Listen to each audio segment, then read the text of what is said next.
আসসালামু আলাইকুম। প্রিয় শিক্ষার্থী, আপনারা যেখান থেকে ভিডিওটি দেখছেন সবাইকে অনেক শুভেচ্ছা জানিয়ে শুরু করছি আমাদের আজকের গুরুত্বপূর্ণ ভিডিওটি। ভিডিওর শুরুতেই এবং গভীর শ্রদ্ধাভরে স্মরণ করছি কোটা আন্দোলনের শহীদ সেই সকল শহীদ ভাইদের প্রতি এবং তাদের আত্মার মাগফিরাত কামনা করছি। যে সকল ভাই বোনেরা এখনো পর্যন্ত আহত রয়েছে, আমরা মহান আল্লাহ পাকের নিকট দোয়া করি তারা অত্যন্ত দ্রুত সুস্থ হয়ে স্বাভাবিকভাবে স্বাভাবিক জীবনে ফিরে আসুক। আজকের ভিডিওটি উৎসর্গ থাকলো ওই সকল শহীদ ভাইদের প্রতি যারা কোটা আন্দোলনে জীবন দিয়েছেন।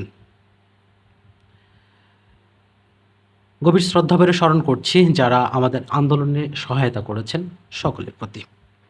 বন্ধুরা, শুরু করছি আমাদের আজকের অত্যন্ত গুরুত্বপূর্ণ গণিতে ক্লাসটি। শুধু খাদ্য অধিদপ্তর নয়, খাদ্য অধিদপ্তর সহ যে কোনো ধরনের নিয়োগ পরীক্ষার জন্য আমাদের এই গণিত ক্লাসগুলো অত্যন্ত কার্যকর। সুতরাং একটি মুহূর্ত স্কিপ না করে পুরো ভিডিওটি দেখার জন্য আন্তরিকভাবে অনুরোধ করছি। শুরুতেই আমাদের যে প্রশ্নটি রয়েছে, একজন চাকুরিজীবী বেতন 15% বৃদ্ধি পেয়ে 5,750 টাকা হলে পূর্বের বেতন কত টাকা ছিল? এই সকল অঙ্কগুলো যে আমরা এমসিকিউ এর পরে যে লিখিত পরীক্ষা হয় অথবা সরাসরি লিখিত পরীক্ষা হয়, যে কোনো ধরনের প্রশ্নেই কিন্তু আসে। তাহলে আমরা দুইভাবেই শিখব। প্রথমে আমরা যদি এমসিকিউ পদ্ধতিতে আমরা করি তাহলে কিভাবে করতে হবে? এমসিকিউ পদ্ধতিতে যখন করতে হবে আমাদের এখানে দেখতে হবে কত পার্সেন্ট বৃদ্ধি পেয়েছে?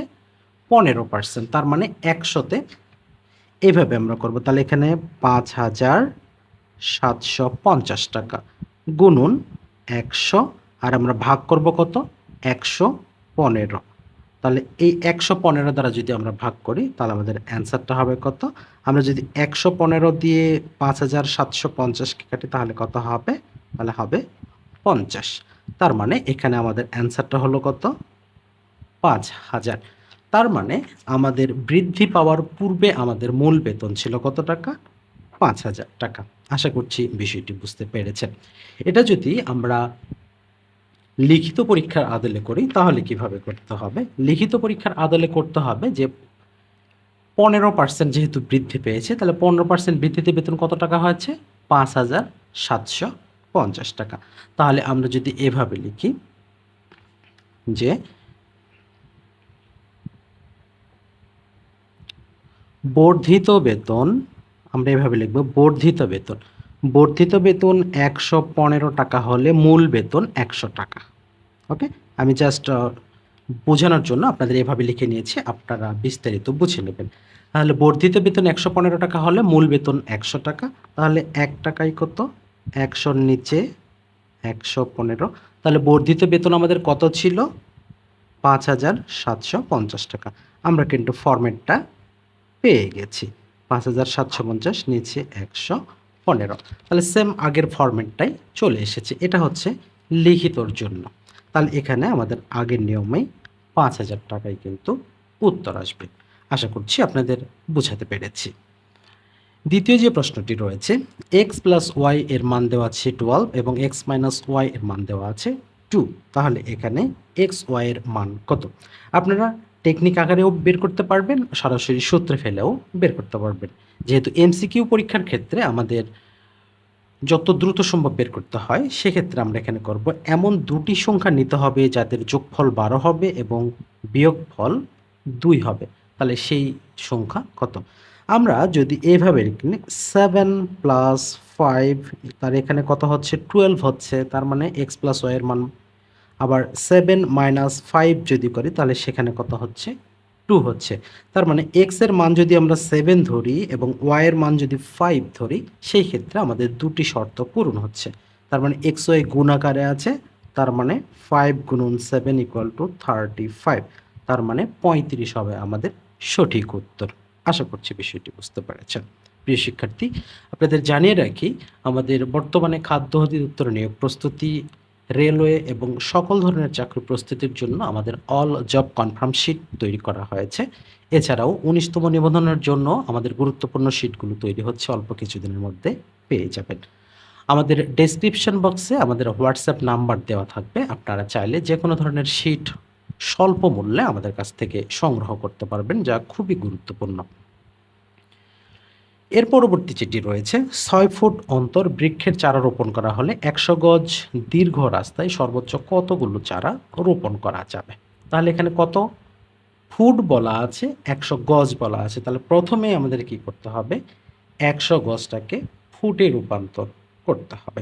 তাহলে ১০০ গজকে যদি আমরা ফুটে রূপান্তর করি তাহলে এখানে আমাদের কত দ্বারা গুণ করতে হবে? ৩ দ্বারা গুণ করতে হবে, অর্থাৎ ৩০০ হয়ে যাবে। কারণ এখানে আমরা জানি কি যে ১ গজ সমান ৩ ফিট। তাহলে সেক্ষেত্রে আমাদের কত হবে? ৩০০ হবে। এবার আমরা কত ফুট অন্তর অন্তর বৃক্ষের চারা রোপণ করেছি? ৬ ফুট। আমরা ৬ দ্বারা ভাগ করব। তাহলে কত হলো এখানে? ৫ ৬ ৩০। তাহলে কত হবে? ৫০। তবে অ্যান্সারটা কত হবে? সেটা গুরুত্বপূর্ণ বিষয় খুবই। আমরা যখন চারা রোপণ করি প্রথমে একটা করি, তারপরে ৬ ফিট ৬ ফিট পরপর কিন্তু আমরা করব। তাহলে এই যে প্রথম যেটা করা হয়েছে এটা কিন্তু আমাদের হিসাবের মধ্যে, অর্থাৎ এই ৫০-এর মধ্যে নেই। তার মানে অতিরিক্ত আরও একটা ১ যোগ করে নিতে হবে। তার মানে ৫১ হবে আমাদের সঠিক উত্তর। আশা করছি বিষয়টি বুঝতে পেরেছেন। দুটি সংখ্যার অনুপাত ৫:৮ উভয়ের সাথে ২ যোগ করলে অনুপাতটি ২:৩ হয়। তাহলে সংখ্যা দুটি কী কী? তাহলে আমাদের দুটি শর্ত মেইনটেইন করতে হবে। প্রথমত এই শর্ত, দ্বিতীয়ত এই শর্ত। তাহলে প্রথমত আমরা প্রথম শর্তে একটু যাই। প্রথম শর্তে ৫, ৮, ১০ এবং ২৪ ৫, ৮ এর সাথে যায় না। ১০ এবং ১৬ ৫, ৮ এর সাথে যায়। বাদবাকি ২টি যায় না। তার মানে অপশনে ৩টি অপশন আমাদের প্রথম শর্তের সাথে যায় না। তার মানে এটি হবে সঠিক উত্তর। এবারে দ্বিতীয় শর্তটা যদি আমি বলি তাহলে কি রয়েছে? ২ যোগ করলে তাহলে এখানে হবে ১২, এখানে হবে ১৮। তাহলে ২:৩ আমরা যদি ৬ দ্বারা ভাগ করি তাহলে কিন্তু ২:৩ আমাদের দ্বিতীয় শর্তও কিন্তু পালন হয়। তার মানে সঠিক উত্তর হচ্ছে ১০ এবং ১৬। একটি আয়তক্ষেত্রের ও বর্গক্ষেত্রের পরিসীমা সমান। আবার আয়তক্ষেত্রের বড় বাহু ছোট বাহুর ৩ গুণ। বড় বাহু ২১ মিটার হলে বর্গক্ষেত্রের বাহুর দৈর্ঘ্য কত? আচ্ছা, এখানে আমাদের ২টা স্টেপ আছে। এইটা বিশেষ করে পিএসসি বা বেসামরিক বিমান চলাচল কর্তৃপক্ষ যে সকল পরীক্ষা নিয়ে থাকে সেই সকল পরীক্ষাতে এই ধরনের অঙ্কগুলো বেশি দেওয়া হয়ে থাকে। তাহলে এখানে বড় বাহু কত আছে? ২১। তাহলে এটা হচ্ছে একটা বাহু। আর ছোট বাহু এখানে বলা আছে ৩ গুণ। তার মানে আমরা যদি ৩ দ্বারা ভাগ করি তাহলে ছোট বাহুটা হলো ৭। তার মানে আমরা বড় বাহু পেলাম ২১, ছোট বাহু পেলাম ৭। এবারে আয়তক্ষেত্রের ক্ষেত্রে আমাদের কি বের করতে হবে? পরিসীমা বের করতে হবে। তাহলে আমরা জানি কি পরিসীমার সূত্র? ২ গুণন বাহু দুটির যোগফল। তাহলে এখানে আমরা বের করব কত? তাহলে এখানে ২১ যোগ ৭। তাহলে এখানে কত হবে? ২ গুণন এখানে হবে ২৮। তার মানে কত হবে আমাদের? ৫৬। রাইট? আচ্ছা, এখন যেটি বলা রয়েছে তাহলে এটা আমরা পেলাম ৫৬, যেটা হচ্ছে আয়তক্ষেত্রের পরিসীমা। তাহলে আয়তক্ষেত্রের পরিসীমা যেটা সেটাই তো বর্গক্ষেত্রের পরিসীমা। আর বর্গক্ষেত্রের পরিসীমা থেকে আমরা যদি এক বাহুর দৈর্ঘ্য বের করতে যাই তাহলে ৪ দ্বারা ভাগ করতে হবে। তার মানে ১৪ হচ্ছে আমাদের সঠিক উত্তর। তাহলে এটি হবে সঠিক উত্তর। পরবর্তী যেটি রয়েছে যে 2x = 3y + 5 হলে 4x - 6y এর মান কত?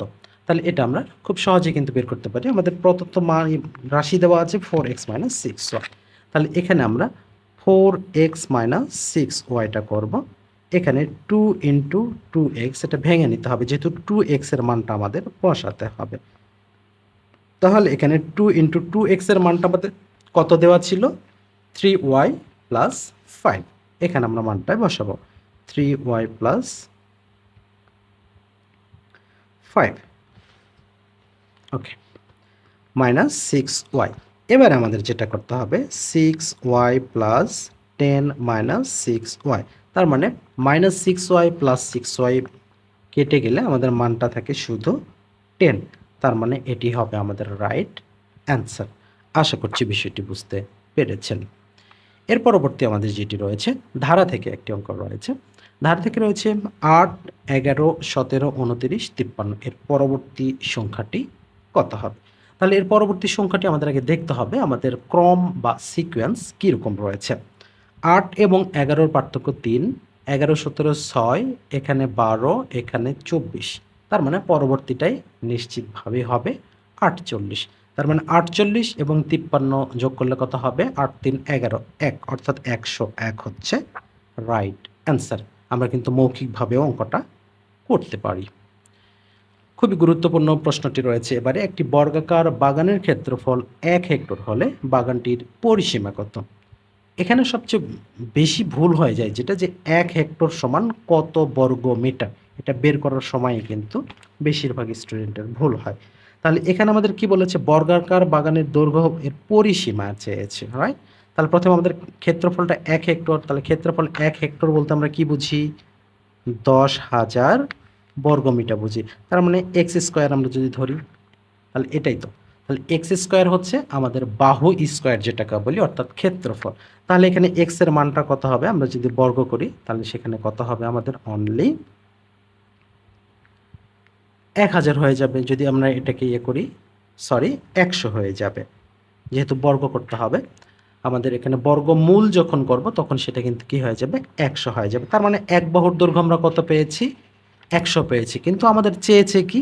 পরিসীমা কত? তাহলে পরিসীমা কত হবে?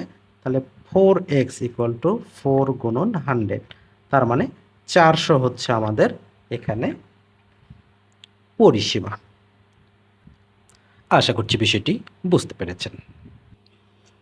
10 নম্বরে আমাদের যেটি রয়েছে, 9টি সংখ্যার যোগফল 530, প্রথম পাঁচটির গড় এবং শেষের পাঁচটির গড় দেওয়া রয়েছে, তাহলে পঞ্চম সংখ্যাটি কত? তাহলে এখানে আমাদের যেটা করতে হবে, প্রথম পাঁচটির গড় থেকে মোট বের করতে হবে। তাহলে 5 6 30, 5 5 25, এভাবে বের করে নিতে হবে। তাহলে 5 6 30-এর শূন্য এখানে আমরা লিখলাম হাতে 3, আর এখানে 5 5 25 আর 3 28, তাহলে 280 পেলাম প্রথম। শেষের পাঁচটি কত? 5 দুগুণে 10, হাতে 1, 5 6 30, 31। তার মানে এই দুটো আমাদের যোগ করতে হবে। তাহলে এখানে 0 9, এখানে 5, তাহলে এখানে কত পেলাম আমরা? 590, আর এখানে কত ছিল? 530। তার মানে আমাদের পার্থক্য হলো কত? 60, আর এই 60টাই হচ্ছে পঞ্চম সংখ্যা।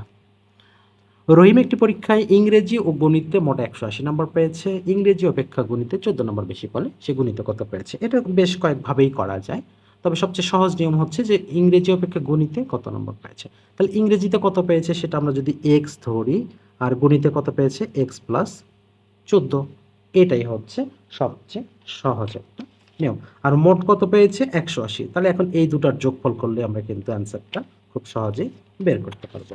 তাহলে এখন আমাদের যেটা করতে হবে যে এক্স প্লাস 14 ইকুয়াল টু আমাদের মোট নাম্বার কত ছিল?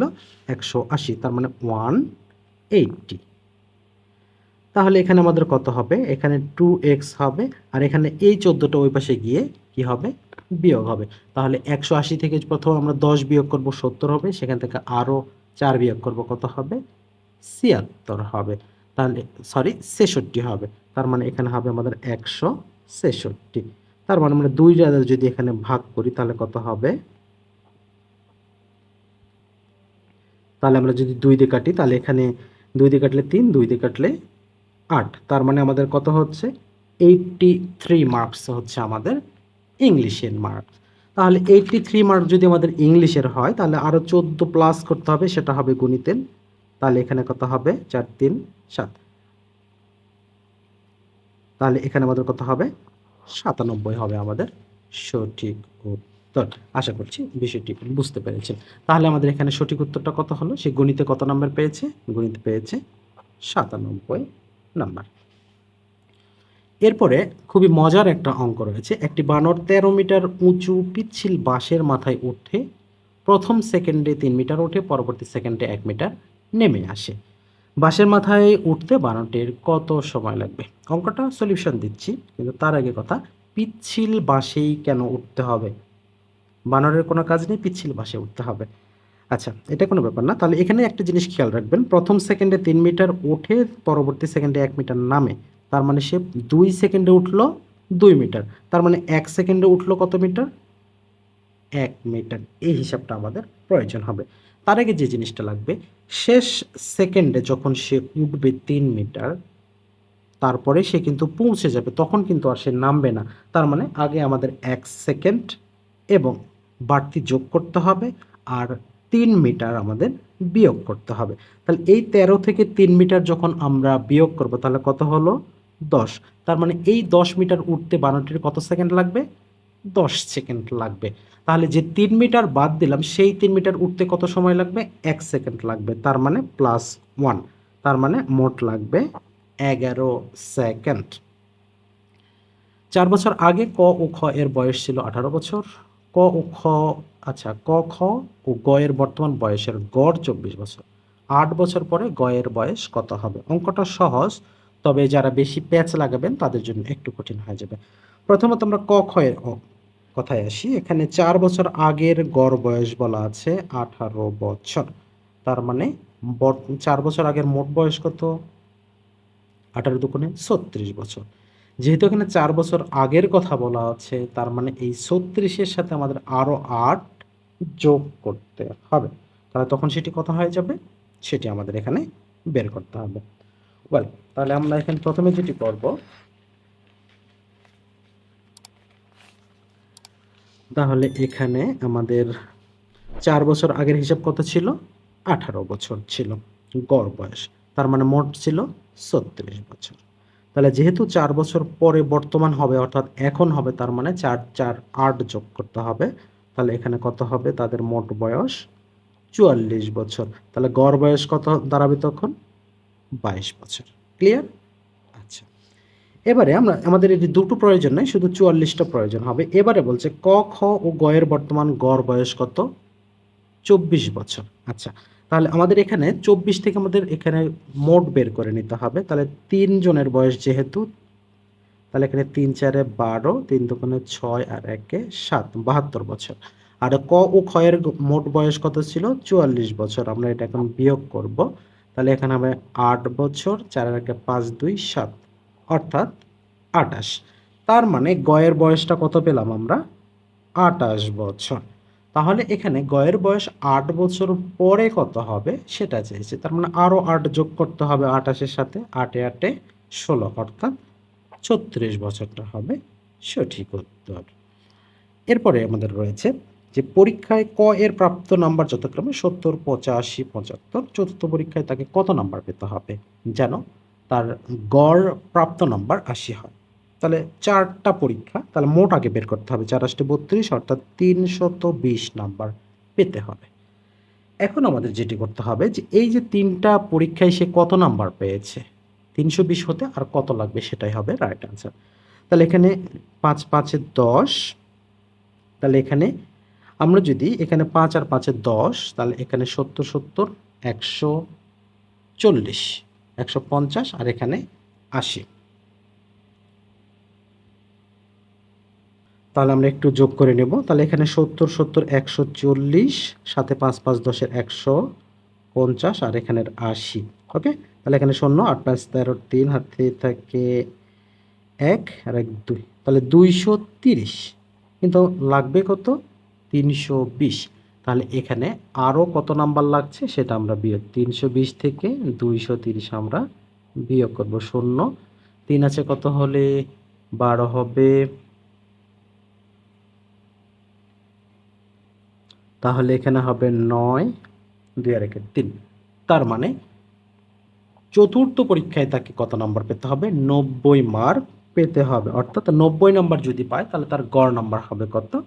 80। আশা করছি বিষয়টি বুঝাতে পেরেছি ইনশাআল্লাহ। একটি চৌবাচ্চার 3টি নল দিয়ে যথাক্রমে 10, 12, 15 ঘন্টায় পূর্ণ হতে পারে। 3টি নল একসঙ্গে খুলে দিলে চৌবাচ্চাটির অর্ধেক পূর্ণ হতে কত সময় লাগবে? তো আমি এই যে চৌবাচ্চার অঙ্ক যখনই আমি বুঝিয়েছি ক্লাসগুলোতে, তখনই কিন্তু আমি একটা কথা বলেছি যে এগুলো 1-এর 10, 1-এর 12, 1-এর 15 হিসাবে ধরতে হবে। তাহলে সেম একই কাজই আমরা করব যে 1-এর 10, 1-এর 12 এবং 1-এর 15 সবগুলো আমরা যোগ করব। 1-এর 10 যোগ 1-এর 12 যোগ 1-এর 15। তাহলে আমাদের 10 12 15 লসাগু কত হবে? 60 হবে। তাহলে 6 10 এ 60, 5 12 60, 4 15 60। তাহলে আমাদের 6 4 10 5 15-র নিচে 60, আমরা যদি কাটাকাটি করি তাহলে হবে কত? 1-এর 4। তাহলে আমাদের নিচে কত আসছে? 4 আসছে। তাহলে এই 4 ঘন্টা সময় লাগবে পূর্ণ হতে, অর্থাৎ পুরাটা। কিন্তু আমাদের এখানে বলা হচ্ছে অর্ধেক পূর্ণ হতে কত সময় লাগবে। তাহলে পূর্ণ পূর্ণ হতে যে পুরাটা পূর্ণ হতে যদি 4 ঘন্টা লাগে তাহলে অর্ধেক পূর্ণ হতে কত লাগবে? তাহলে এই 4 এর অর্ধেক, রাইট? তার মানে হচ্ছে কত ঘন্টা? 2 ঘন্টা। এটি সঠিক উত্তর হবে 2 ঘন্টা। এই অঙ্কটা কিন্তু আরো কয়েকভাবে করা যায়। আপনারা যেভাবে সাবলীল মনে করবেন সেইভাবে করার চেষ্টা করবেন যাতে পরীক্ষার হলে গিয়ে কোনো রকম কোনো প্রতিবন্ধকতা না আসে। এরপর আমাদের যেটি রয়েছে পিতা-পুত্রের বয়সের সমষ্টি ৭৪ বছর। তাদের বয়সের অনুপাত ১০ বছর পূর্বে ছিল ৭:২। ১০ বছর পরে তাদের বয়সের অনুপাত কত হবে? খুবই গুরুত্বপূর্ণ অঙ্ক। আমি আমার ক্লাসগুলোতে সবসময় বলে থাকি যে এভারগ্রিন অঙ্ক বলা হয় পিতা ও পুত্র। অর্থাৎ শিক্ষা জীবনের শুরু থেকে শেষ পর্যন্ত কোনো না কোনো যেকোনো পরীক্ষায় পিতা-পুত্রের অঙ্ক আসে। তবে আজকের এই অঙ্কটা আমি সমাধান দিচ্ছি না। এটি আপনাদের জন্য একটা কাজ থাকবে। অবশ্যই আপনারা সঠিক উত্তরটি আমাদের কমেন্ট সেকশনে জানিয়ে দেবেন। শেষ মুহূর্তে আবারও বলছি, আপনাদের খাদ্য অধিদপ্তর সহ যেকোনো ধরনের চাকরি পরীক্ষার জন্য আমাদের অত্যন্ত গুরুত্বপূর্ণ প্রশ্ন সম্বলিত শীট তৈরি করা হয়েছে, যেখানে বাংলা, ইংরেজি এবং সাধারণ জ্ঞান প্রশ্ন উত্তর আকারে অর্থাৎ এক কথায় প্রকাশ আকারে দেওয়া রয়েছে এবং গণিতগুলো ব্যাখ্যা আকারে দেওয়া রয়েছে। আমাদের ডেসক্রিপশন বক্সে বিস্তারিত থাকবে। আপনারা চাইলে সেখান থেকে যোগাযোগ করে আমাদের হোয়াটসঅ্যাপে আপনার কাঙ্ক্ষিত পিডিএফ শিটটি স্বল্প মূল্যে সংগ্রহ করতে পারেন। যেখান থেকে ভিডিওটি দেখলেন সবাইকে আবারও অসংখ্য ধন্যবাদ জানিয়ে এবং আবারও কোটা আন্দোলনে শহীদ সেই সকল ভাইদের আত্মার মাগফিরাত জানিয়ে আজকের ভিডিওটি এখানেই শেষ করছি। সবাই অনেক ভালো থাকুন, সুস্থ থাকুন। আল্লাহ হাফেজ।